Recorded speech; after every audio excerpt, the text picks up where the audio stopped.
शासन सेवा में एकजुट, चेतना के चित्रकूट, पवित्रता के पावनपुट, आत्मीयता के अमरगुट ऐसे शमन भगवान महावीर के चरणों में कोटि कोटि वंदन।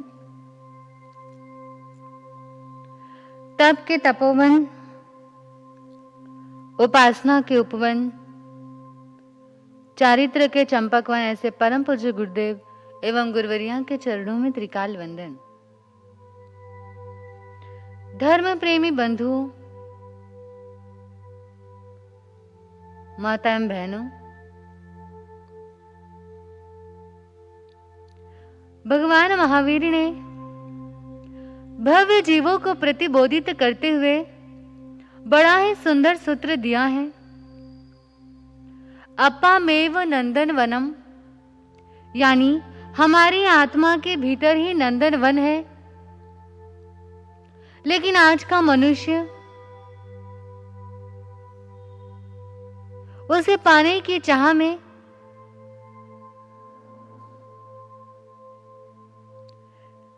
दौड़ रहा है, भाग रहा है कि मुझे आनंद मिले, फिर निराश हो जाता है कि मैं कितना भी प्रयत्न कर लूं, लेकिन मैं जो चाहूं वो मुझे सुख क्यों नहीं मिलता। इसलिए भगवान ने कहा है कि जो सुख है, जो आनंद है, वो बाहर नहीं है, वह हमारे भीतर में है और उसे हमें ढूंढने की आवश्यकता है। फोर्स जैसी पत्रिकाएं समय समय पर विश्व भर के सबसे बड़े धनी व्यक्तियों की सूची जारी करती है कि सबसे बड़ा धनी कौन। ये सूची कई बार जारी होती है कि सबसे बड़ा धनी कौन पूरे विश्व में। लेकिन आज दिन तक आपने सुना नहीं होगा या देखा नहीं होगा कि किसी पत्रिका के द्वारा ऐसी सूची बताई गई हो कि संसार में सबसे सुखी कौन। धनी होना अलग बात है और सुखी होना अलग बात है।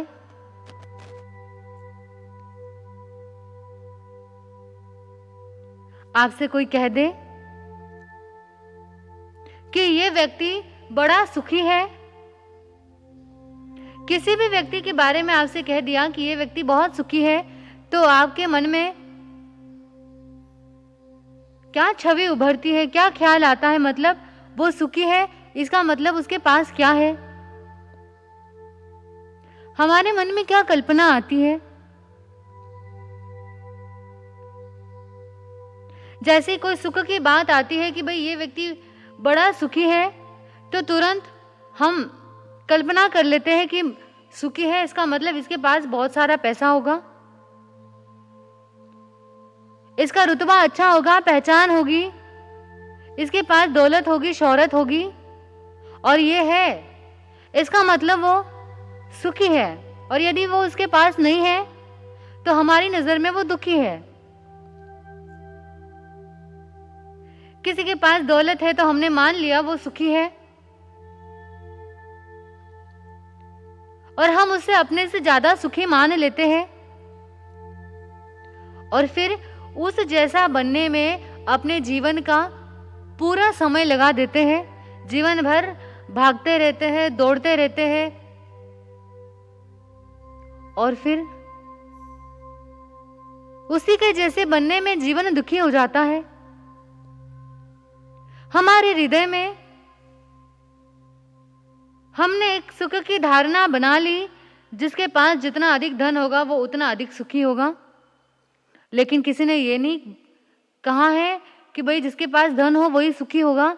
ऐसा आज तक किसी ने नहीं कहा, लेकिन फिर भी हमने मान लिया कि धनी व्यक्ति ही सुखी है, सामान्य व्यक्ति, गरीब व्यक्ति बहुत दुखी है। यह हमारी सोच है, हमारी कल्पना है। लेकिन वास्तविकता को देखोगे तो पता चलेगा जो व्यक्ति जितना बड़ा होता है उसके दुख भी उतने ही बड़े होते हैं। होते हैं कि नहीं होते हैं? छोटे व्यक्ति के दुख छोटे होते हैं, बड़े व्यक्ति के दुख बड़े होते हैं। छोटा व्यक्ति दुख आएगा तो सहन भी कर लेगा, भोग लेगा, किसी से अपने दुख को बांट लेगा, अपना दुख लोगों को सुना भी देगा। लेकिन बड़े व्यक्ति की बड़ी विचित्र स्थिति होती है, ना तो वो दुख को सह पाता है, ना वो किसी से कह पाता है और ना रह पाता है। ऐसी विकट स्थिति हो जाती है।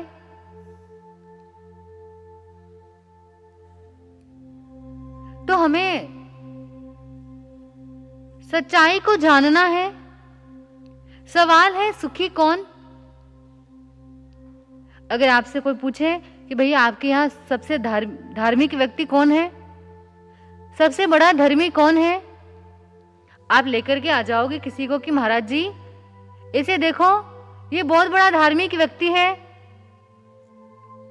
बहुत धर्म करता है, बहुत तपस्या करता है, सेवा करता है, सब कुछ धर्म का करता है, हमारी नजर में ये सबसे बड़ा धर्मी है। संसार में धनी व्यक्ति भी मिल गया, धर्मी व्यक्ति भी मिल गया, लेकिन सुखी व्यक्ति कौन है अभी तक हमें पता नहीं चला। हम सुख को बाहर ढूंढ रहे हैं।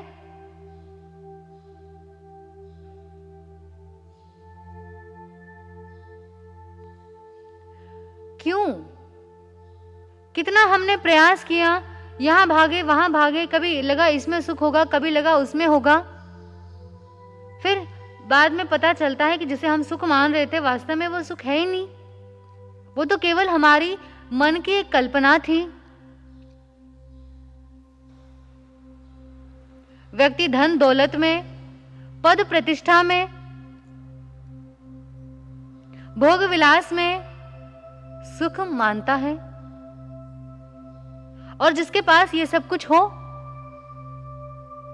वह उसे सुखी मान लेता है और उस जैसा बनने का प्रयास जारी रखता है।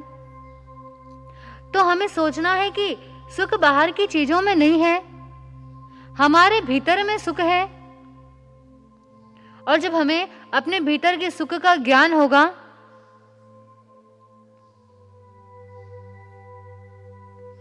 तब हमें पता चलेगा कि जिसके पीछे हम भाग रहे हैं वो बाहर नहीं भीतर है, और इस भीतर के सुख को ही हमें जानना है। लेकिन बड़ी विचित्र स्थिति है, हमारी स्थिति भी एक हिरण की तरह हो गई।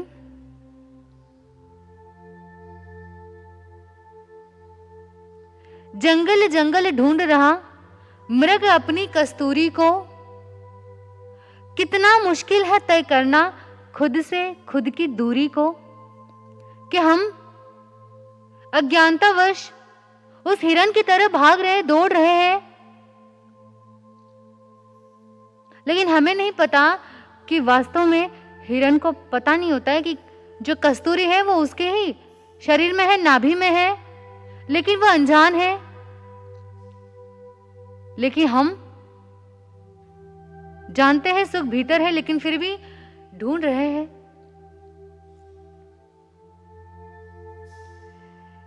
तो सवाल यह है कि संसार में सबसे बड़ा सुखी कौन? इसका जवाब भी दिया गया है।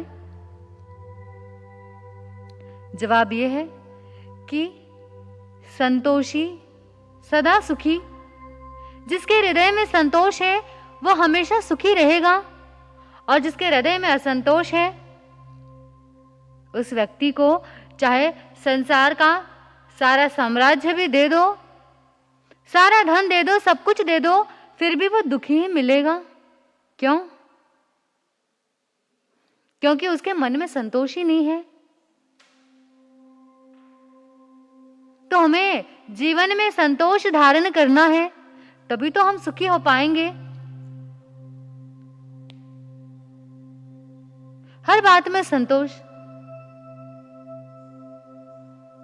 व्यापार में संतोष, व्यवहार में संतोष, भोजन में संतोष रखिए, जीवन के हर क्षेत्र में संतोष रखिए, तो जीवन में आनंद आएगा। और यदि भागते रहे, दौड़ते रहे,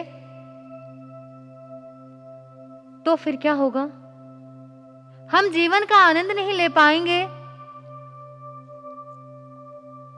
हर बात में संतोष रखो, व्यापार में भी संतोष रखो। रोज लाभ कमाते हो, बड़ा आनंद आता है। कैसे दिन नुकसान हो जाए तो मुंह व्यक्ति का छोटा हो जाता है, हाय तौबा करने लग जाता है। सामने वाला व्यक्ति रोज आपसे अच्छा व्यवहार कर रहा है, मीठे शब्द बोल रहा है, मधुर बोल रहा है, और एक दिन यदि उसने कड़वा शब्द बोल दिया तो हम उस बात को लेकर के बैठ जाएंगे कि इसने मुझे ऐसा बोल दिया। उस बात को पकड़ करके बैठ जाएंगे, मन में दुखी हो जाएंगे। भाई वहां भी संतोष रखो, कोई बात नहीं, उसे जैसा करना था व्यवहार उसने कर लिया, लेकिन मेरे मन में संतोष है, मुझे कोई फर्क नहीं पड़ता। ऐसी मन में धारणा तो होनी चाहिए हमारी। चलो ठीक है, चलता है। कोई व्यक्ति ने आपके जीवन में कई काम कर दिए, एक काम आपने कहा उसने नहीं किया, हमारा मन व्याकुल हो गया कि मैंने कहा, उसने क्यों नहीं किया। कोई बात नहीं, वहां भी संतोष रखिए, ठीक है, चलता है। मैंने कह दिया, उसने नहीं किया, कोई बात नहीं, लेकिन इसने पहले भी तो मेरे काम किए हैं। भोजन में संतोष रखिए, शुरुआत भोजन से करनी है हमें। भोजन में कैसे संतोष रखोगे? भोजन की थाली पर बैठे हो, भोजन भी परोसा गया आपको, अच्छी वस्तु बनी है, स्वादिष्ट भोजन बना है जो आपको पसंद है, परिवार के लोगों ने आपकी रुचि के अनुसार ही भोजन आपको परोसा है।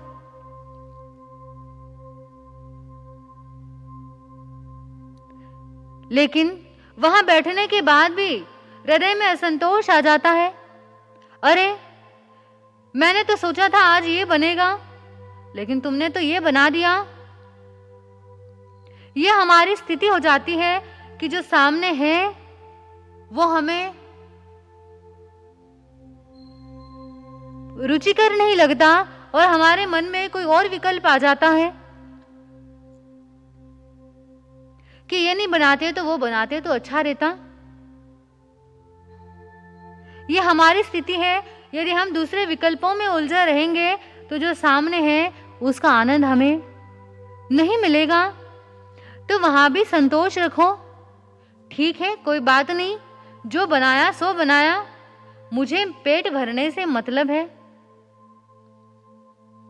ठीक है, चलता है।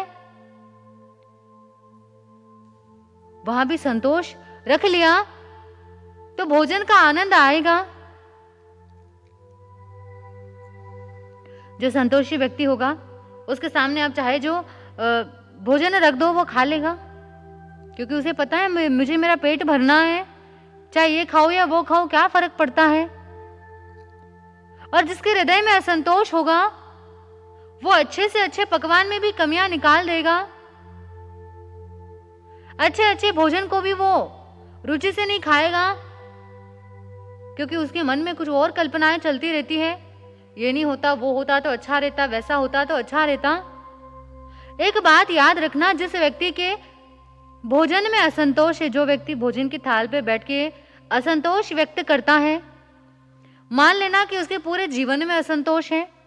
हर बात में वो असंतोष की अभिव्यक्ति करेगा और जिस व्यक्ति के भोजन में संतोष है, ठीक है, जो भी है ग्रहण कर लिया, तो वह व्यक्ति संतोषी होगा, कहीं भी एडजस्ट हो जाएगा, कहीं भी कोई भी बात को स्वीकार कर लेगा। तो आपके समक्ष ये चर्चा चल रही है कि जीवन व्यवहार में हमें संतोष रखना है।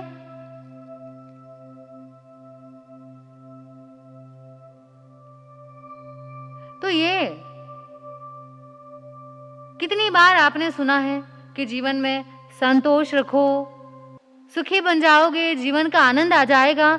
ये बात आप पहली बार नहीं सुन रहे हैं, कितनी बार सुनी है महाराज जी, कई बार सुन चुके हैं, पता नहीं कितनी बार और सुनेंगे। लेकिन क्या करें, सुनते तो बहुत है लेकिन मन में संतोष ही नहीं आता।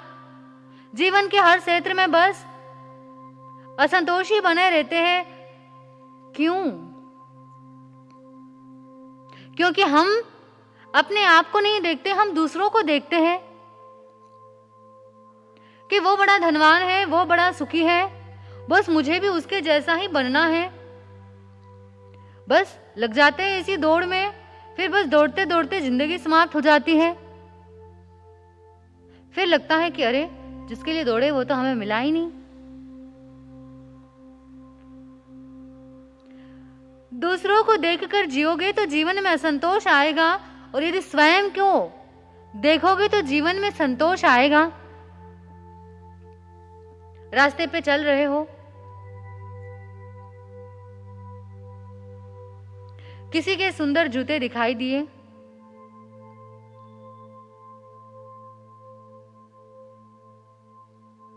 मन में आ गया कि मुझे भी बस ऐसे ही जूते चाहिए।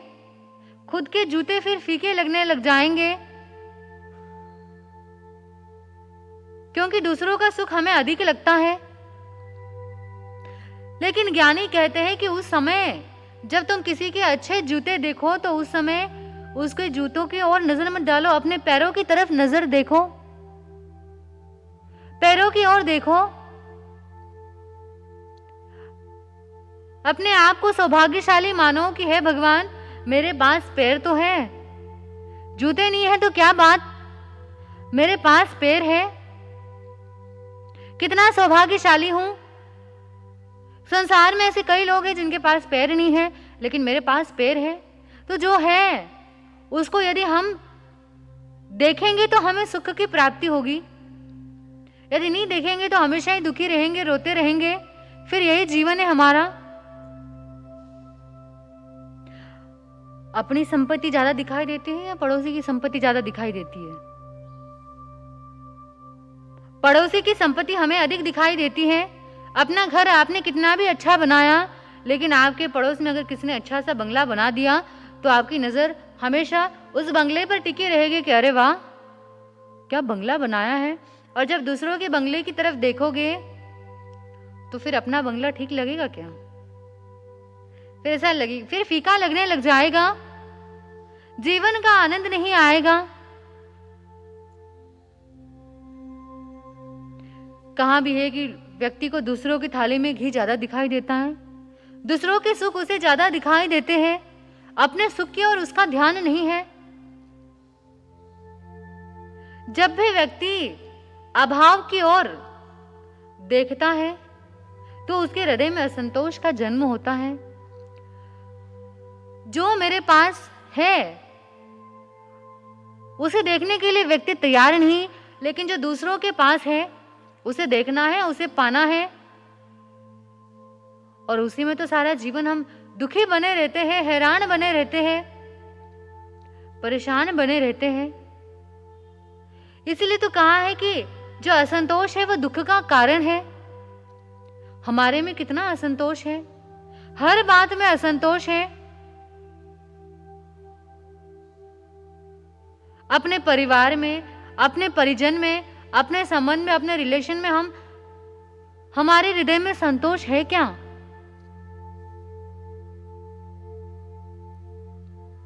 अपने व्यापार में, संपत्ति में, ये सब में हमें संतोष है क्या? अपनी संतान कैसी है हमें उससे लेना देना नहीं, लेकिन पड़ोस का बेटा कितना होशियार है, कितना बुद्धिमान है, क्या नौकरी करता है, क्या तरक्की करता है, हमारा ध्यान उस पे रहता है। अरे पड़ोसी का बेटा तो कितना अच्छा है, कितना गुणवान है, लेकिन कभी अपने बेटे की गुणों की प्रशंसा नहीं करेंगे। बेटे में संतोष नहीं है, लेकिन पड़ोस के बेटे को देख देख कर असंतोष है, जीवन दुखी हो रहा। पड़ोस की बेटी कितनी अच्छी है, कितनी गुणवान है, संस्कारी है, कितनी पढ़ी लिखी है, कितनी नौकरी करती है, लेकिन अपनी बेटी के अंदर कोई संतोष नहीं है, उसमें कमियां निकाल देंगे।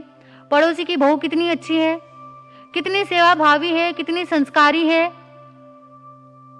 क्या क्या करना जानती है, कितने उसने कोर्स कर रखे हैं, उसी को देखते रहेंगे और खुद के घर की बहू की ओर हमारा संतोष ही नहीं है, उसमें हमें बस कमियां ही नजर आती है। तो जो हमारा जीवन है ये दूसरों की ओर देखने से बहुत अधिक असंतोषी हो जाता है। अड़ोस पड़ोस के लोगों को देखेंगे, उनकी बातों को और देखेंगे और अपने मन को असंतोषित करेंगे, फिर हमारे जीवन में संतोष नहीं रहेगा, फिर हम सुखी नहीं रहेंगे। किसी के पास अच्छा मोबाइल देख लिया, बस हमें भी वैसा ही लाना है, भले खुद के पास कितना ही अच्छा हो, उसकी कोई कीमत नहीं। हमने दूसरों के पास देखा है, हमें तो वही चाहिए।